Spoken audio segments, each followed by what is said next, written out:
Man, that was a slow one. That was a slow one. Hello, my name is Muzz, and welcome to Gaming Gain. I have just finished watching episode 3 of The Last of Us Season 2, and I have some thoughts which I am going to give. However, I would like to kind of touch on Season 2, Episode 2, where I was pretty negative, mainly because of what happened.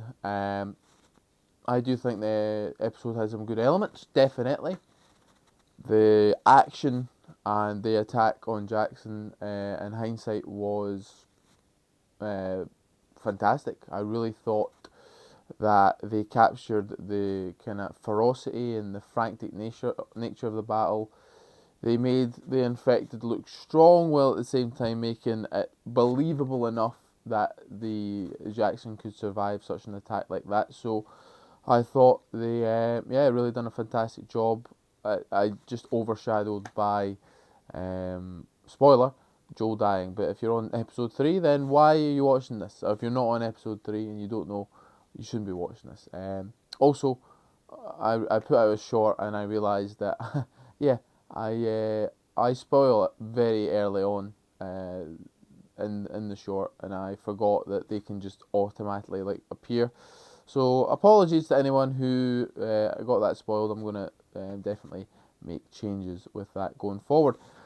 Now we go on to episode 3, and it is a lot slower of an episode, as to be as expected with Joel, spoilers again, dying and the attack on Jackson. Quite two massive things that you could easily, I think, focus one episode on.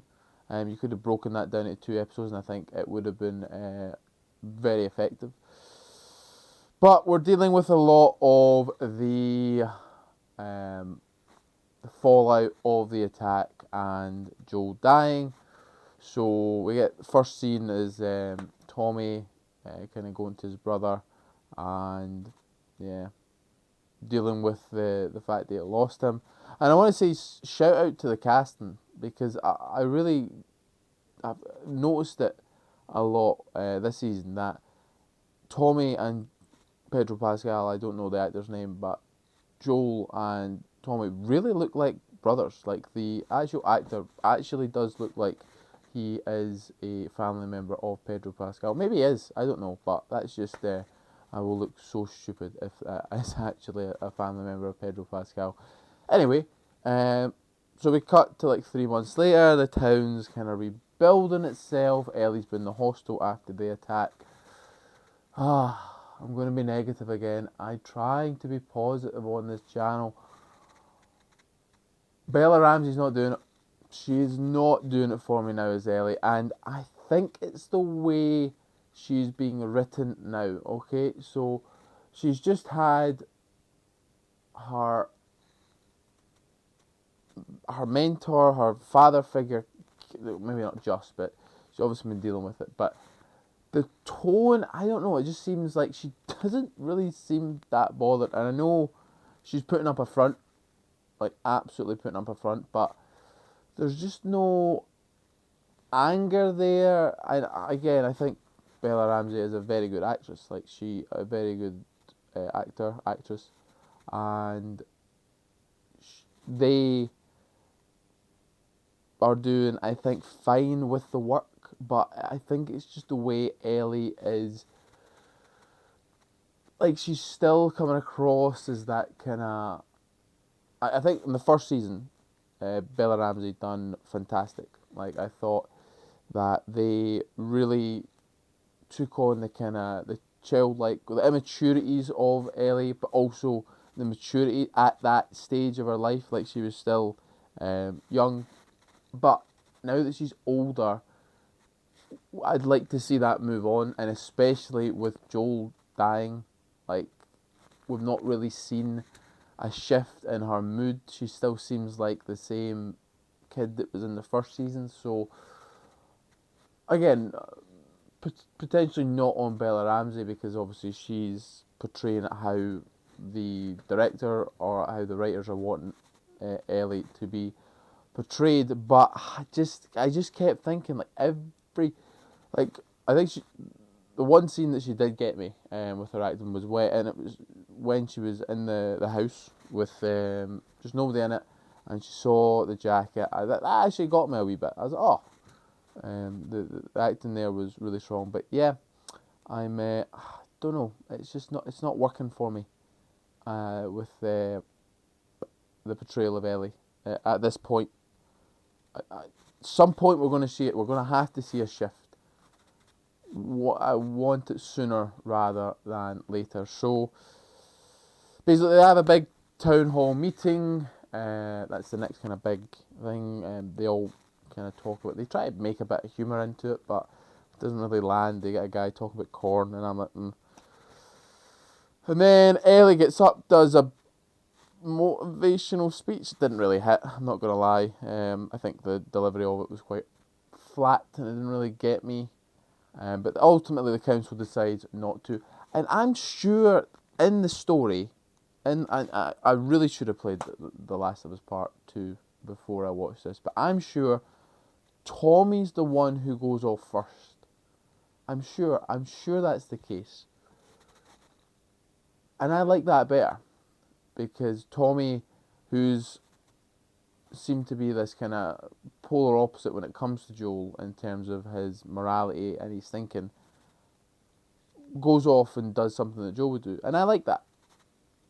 Doesn't seem like it is that, and that's the reason in the game that I believe Ellie goes with to find Tom, or that's the reason they give to allow Ellie to go. I may be misremembering all this, but if I am, please correct me. Anyway, so they get an ally in the unlikeliest of people, Seth, the bigot.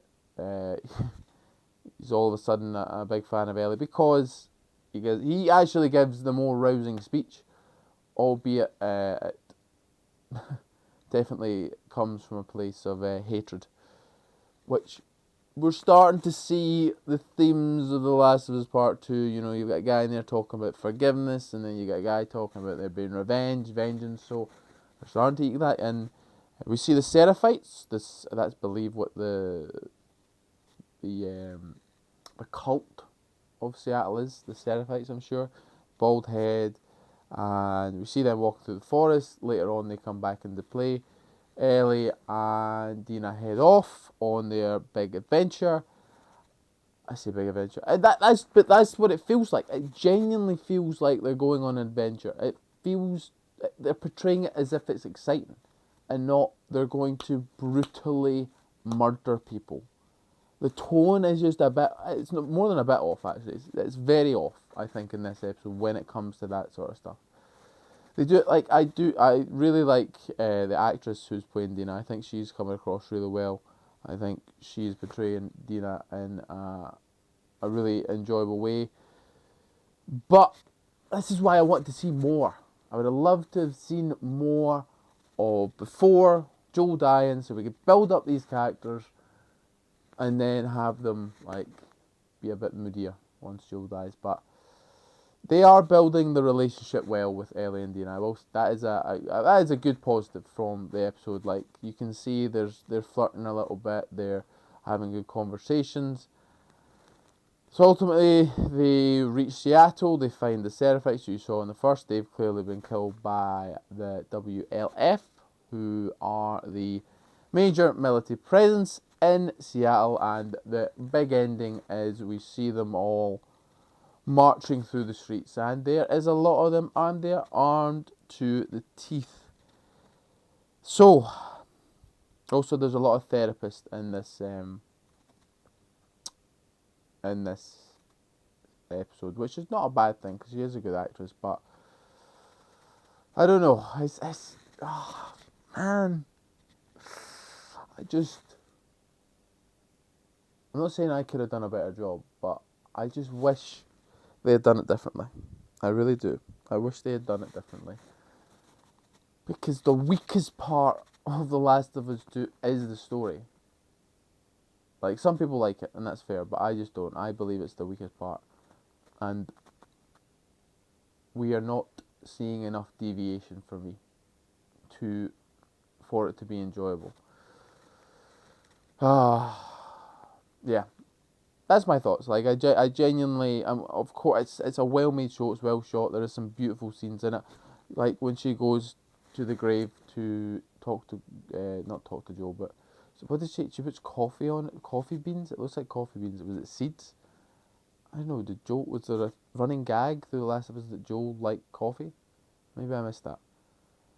But yeah, I'm not like first episode, good opener. I'll give it that. Second episode, the Jacksonville attack was very good. The Joel death, actually really well shot, and if it had just happened later, I would have been all over it. But it's. I'm gonna keep beating a dead horse until I run out of things to say about it. But that is just my thoughts. I think the way it's going, we're going to get to the end of the season, and I don't know where we'll end up, actually. Where will we end up? I think we'll maybe end with Ellie. Maybe they're drawing out Ellie's turn. So we'll get the end episode could be in the hospital where she beats one of the people with a lead pipe, and you don't stop. She doesn't stop. Ellie doesn't stop when she's in there. But anyway, that's all it's had to say. Is any thoughts, comments, general? No. Wait. I'm getting too far ahead. What do you think of Last of Us episode 3? Do you agree with me? Please agree. No, obviously have your own opinion, but let me know down in the comments below.